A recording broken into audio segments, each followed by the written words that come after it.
Hi, I'm Jesse Ferguson. I'm an artist that lives near Seattle, Washington, and I was asked to do a piece of artwork that captured some element of Christ's sacrifice. How could I capture the terrifying nature of Jesus' tomb experience in one place? I'd seen lots of art about, crosses and things like that. I'd also seen art about the tomb, but I remembered as I was praying one day that there was this thing that Jesus talked about. It was the sign of Jonah. The Pharisees, the situation was, had gathered around Jesus and they were accusing him of being a faker. And they said, what miracle can you show us to prove to us that you are who you say you are? And Jesus said, this is an adulterous generation, and no sign will be given it except, and then there's the key phrase, the sign of Jonah. There was a torrential downpour. The waves were crashing over the boat. Jonah was the one responsible for this bad weather. Jonah said, cast me overboard. So they did. They threw him out, and within minutes or seconds, I don't know how quickly he sank, he was swallowed up by this giant fish. He was in there 3 days and 3 nights, and he wrote a prayer, or he composed a prayer. The prayer has lots of different parts, but there's 3 verses in particular that really caught my attention as I was reading them. Jonah 2, verses 4 through 6 says, I said, I have been banished from your sight, yet I will look again toward your holy temple. The engulfing waters threatened me. The deep surrounded me. Seaweed was wrapped around my head. To the roots of the mountains I sank down. The earth beneath barred me in forever. But you, Lord my God, brought my life up from the pit. In verse 4, Jonah experiences the feeling of being banished from God's sight. That's exactly what Jesus experienced when he was on the cross. He said, my God, why have you forsaken me? In verse 5, Jonah experiences the seaweed wrapped around his head. And just like that, Jesus experiences the burial clothes wrapped around him. Now, he was dead, but that same thing happened to him. He was confined. He was wrapped up in this stuff.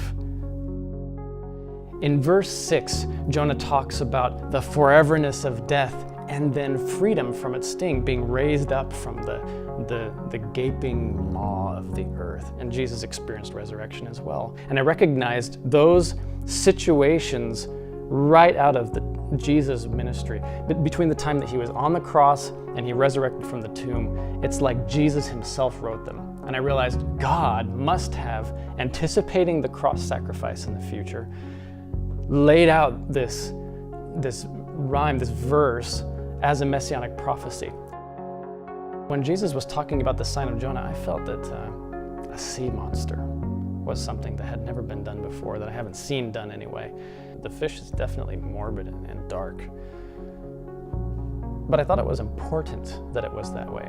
So often we shield ourselves from the reality of what Jesus went through. He went through death. He went through a harrowing experience to save us. It was a dark moment for God, and I wanted to sit there for a second.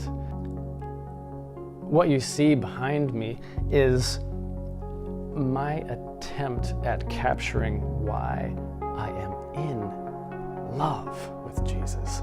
He went through this, sinking in front of the sea monster, terrified, tempted to let us take what we deserve and to walk away. For God to do all of this just shows me how incredibly generous and loving he is. I recognized while I was working with the driftwood that these were things that were discarded. I got them for free. And so I looked around for scrap fabric and extra string and just things that I had laying around. And pretty soon it was done and the whole thing was free. And that was important to me, that it was free, because the cost to us of accepting the gift of Jesus' sacrifice, of salvation, is nothing. We can't earn it. We can't impress God. We can't torture ourselves or give money or anything to try to gain salvation, to try to gain heaven. It's all free. I really am excited about continuing to produce artwork that captures these different glorious facets of who God is. And I hope that you'll join me for the adventure. So follow me on Instagram, on Facebook, or check out my website. And I look forward to seeing you perhaps in the future, or at least shuttling something that you'll find enjoyable or pleasurable in the near future.